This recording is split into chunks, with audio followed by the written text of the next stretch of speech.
നിങ്ങളുടെ favourite shows ഇനി ഒരിക്കലും മിസ്സാവില്ല. ഇപ്പോൾ C5 കാണും നിങ്ങളുടെ ഫേവറേറ്റ് ഷോസ് തികച്ചും സൗജന്യമായി. ഈ കുടുംബം തകർക്കാൻ ആരെങ്കിലും വന്ന് കൂടെ നിൽക്കാന്ന് പറഞ്ഞ അവർക്ക് ശരീരം വരെ കൊടുക്കാൻ എന്റെ ചേച്ചി തയ്യാറാകൂ എന്നർത്ഥം.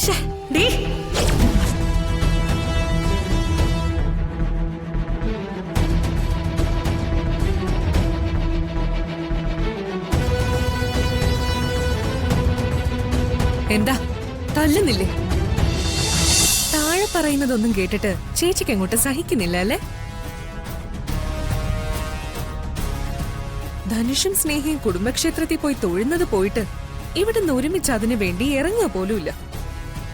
അതിന് ചേച്ചി സമ്മതിക്കില്ല എന്ന് എനിക്കറിയാം.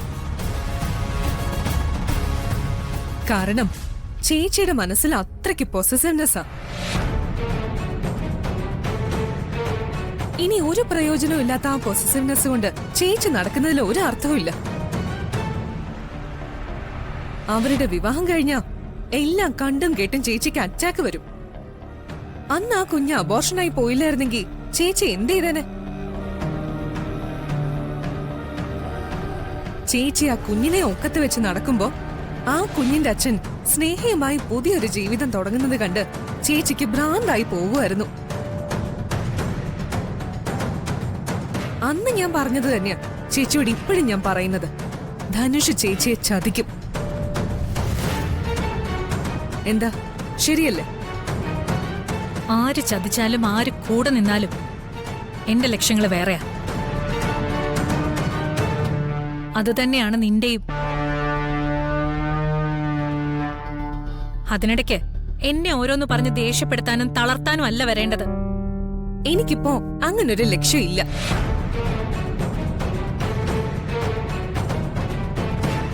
കാരണം സേതു അങ്കിള് നന്ദേട്ടനൊന്നും എന്റെ അച്ഛനെ ചതിച്ചുവെന്ന് ഞാൻ വിശ്വസിക്കുന്നില്ല.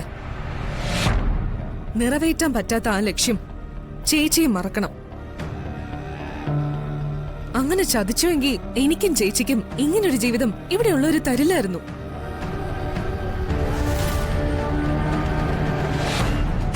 അതുകൊണ്ട് എപ്പോഴും പറയുന്നതേ എനിക്കിപ്പോഴും പറയാനുള്ളൂ. ബാക്കിയൊക്കെ മറന്നിട്ട് ഇനിയെങ്കിലും സ്വന്തം കാര്യം നോക്കി ജീവിക്കാൻ നോക്ക്. നീ ഇതും പറഞ്ഞു വന്നപ്പോഴൊക്കെ പറ്റില്ല എന്ന് ഞാനും പറഞ്ഞു. അത് തന്നെ ഇപ്പോഴും എന്റെ മറുപടി. മുൻപ് പറഞ്ഞപ്പോഴൊക്കെ അതിൽ ചേച്ചിക്കെങ്കിലും ഒരു ഉറപ്പുണ്ടായിരുന്നു. ഇപ്പൊ അത് പറയുമ്പോ ചേച്ചിക്കും സംശയമുണ്ട് അതൊക്കെ നടക്കുമെന്ന്.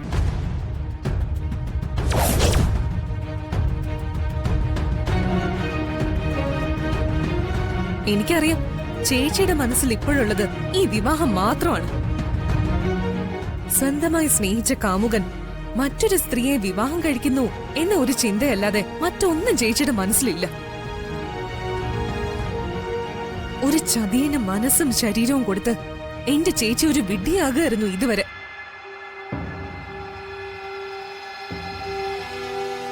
എന്ന് പറഞ്ഞ ഈ കുടുംബം തകർക്കാൻ ആരെങ്കിലും വന്ന് കൂടെ നിൽക്കാന്ന് പറഞ്ഞ അവർക്ക് ശരീരം വരെ കൊടുക്കാൻ എന്റെ ചേച്ചി തയ്യാറാകൂ എന്നർത്ഥം.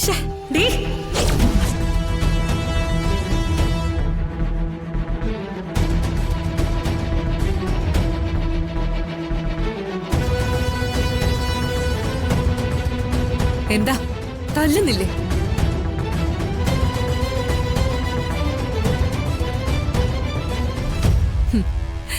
എനിക്കറിയാം തല്ലില്ലാന്ന്. കാരണം ഞാൻ പറഞ്ഞത് സത്യം. എന്നെങ്കിലും ഇവിടെയുള്ളവരൊക്കെ ഈ കഥകളൊക്കെ അറിയുമ്പോ അവരും കരുതുന്നത് ഇത് തന്നെയായിരിക്കും.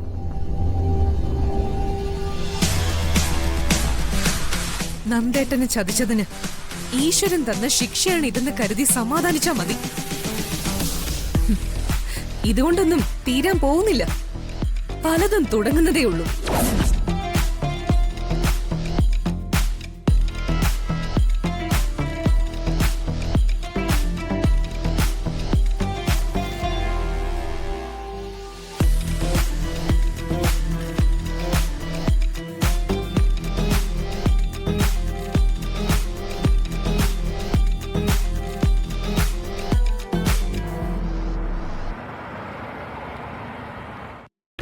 ഏഴാം തീയതി സർജറി എന്ന് പറയുമ്പോ അന്നാണല്ലോ സ്നേഹയുടെ വിവാഹവും. അന്ന് എങ്ങനെയാ സന്ദീപേ? അതിനെന്താ, അന്നേരം നടത്തണം. അപ്പോ സ്നേഹയുടെ വിവാഹത്തിന് നീ വരില്ലേ? എന്തിന്? ഞാനെന്തിനാ അവിടെ വരുന്നത്? എനിക്കിഷ്ടമില്ലാത്ത വിവാഹത്തിന് പങ്കെടുക്കാൻ എനിക്ക് താല്പര്യമില്ല എടുത്തി. അങ്ങനെ പറഞ്ഞാൽ എങ്ങനെയാ? നിന്റെ അനിയത്തിയല്ലേ അവള്? ഏട്ടൻ എന്ന നിലയില് നിനക്ക് ചില ഉത്തരവാദിത്തങ്ങളൊക്കെ ഇല്ലേ? ഇല്ല, അവളുടെ മേലോ ഈ വിവാഹത്തിലോ യാതൊരു ഉത്തരവാദിത്വം ഉണ്ടെന്ന് ഞാൻ വിശ്വസിക്കുന്നില്ല. രണ്ടും ഞാൻ എഴുതി തള്ളിയതാ. ഇനി ആതിരയുടെ സർജറി അന്നല്ലെങ്കിലും ഞാൻ വരില്ല.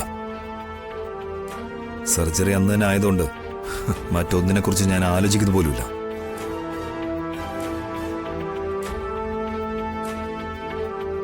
ഒരു കണക്കിന് രണ്ടും ഒരേ ദിവസമായത് നന്നായി. പോവാതിരിക്കാൻ ഒരു കാരണമായല്ലോ. സന്ദീപേ, അതങ്ങനെയല്ല. നീ പോണം. അവിടെ ഉള്ളവർക്കെല്ലാം ആഗ്രഹം കാണില്ലേ നീ ചെല്ലണോന്ന്? നീ ചെന്നില്ലെങ്കിൽ ആ വൈരാഗ്യം ഒരിക്കലും അവരുടെ മനസ്സിൽ നിന്ന് മാറാൻ പോകുന്നില്ല. എന്റെ സർജറി നടക്കുമ്പോ സന്ദീപ് ഇവിടെ നിന്നിട്ടും കാര്യമില്ലല്ലോ. ഇവിടെ അച്ഛനും അമ്മയൊക്കെ ഉണ്ടല്ലോ. 1-2 മണിക്കൂറത്തെ കാര്യമല്ലേ ഉള്ളൂ. സന്ദീപ് പോണം. തന്റെ സർജറി സമയത്ത് ഞാനിവിടെ അടുത്ത് വേണമെന്ന് തനിക്ക് ആഗ്രഹമില്ലേ? ഉണ്ടാവും, എനിക്ക് നന്നായിട്ടറിയാം. ഇനി അങ്ങനെ ഇല്ലെങ്കിലും ഇവിടെ വിട്ട് ഞാൻ എങ്ങോട്ടും പോവില്ല. ഈ വിവാഹം നടക്കരുതെന്ന് ഏറ്റവും കൂടുതൽ ആഗ്രഹിച്ച ആളാണ് ഞാൻ. അത് മുടക്കാനും നോക്കിയതാ. ഇങ്ങനൊരു അവസ്ഥയിലല്ലായിരുന്നെങ്കിൽ അതിനിപ്പോഴും ഞാൻ ശ്രമിക്കുമായിരുന്നു. അങ്ങനെയുള്ള ഞാൻ അവിടെ ചെല്ലാനും അവരുടെ മാത്രം സന്തോഷത്തിൽ പങ്കെടുക്കാനും ഒരു തരത്തിലും ഞാൻ ആഗ്രഹിക്കുന്നില്ല. ഈ വിവാഹം നടന്നില്ലെങ്കിൽ അവനോടൊപ്പം ഇറങ്ങിപ്പോന്ന് എന്റെ മുഖത്ത് നോക്കി പറഞ്ഞതാ എന്റെ അനിയത്തി.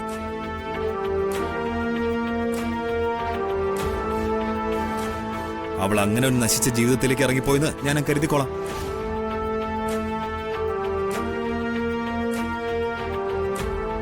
ഏട്ടത്തിക്കും ആഗ്രഹമില്ലാതല്ലേ ഈ വിവാഹം നടക്കുന്നതും ഏട്ടത്തി അതിന് പോകാൻ ഒരുങ്ങുന്നതും? മറ്റുള്ളവർ വിഷമം നോക്കുന്നതുകൊണ്ട് ഏട്ടത്തി നമുക്കൊരു സമാധാനം കിട്ടാത്തത്. ഇനിയിപ്പോ അവരൊക്കെ എന്ത് വേണേലും കരുതിക്കോട്ടെ. എനിക്കെന്റെ ഭാര്യയും ജനിക്കാൻ പോകുന്ന ഞങ്ങളുടെ കുഞ്ഞുമാണ് ഏറ്റവും വലുത്.